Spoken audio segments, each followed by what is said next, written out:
Ing anak ka milagroso ang Ginoo. Ing anak mulihok ang Ginoo bisan baog nabuntis.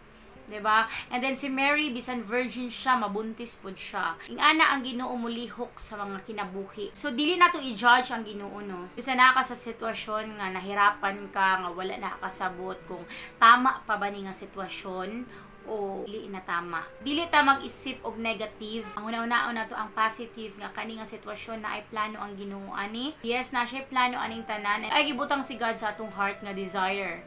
Yung dreams nato sa atong heart, nakita na ni God, di ba? Siya ang nagbutang ana sa atong kasing-kasing ug siya pod ang mo fulfill ana.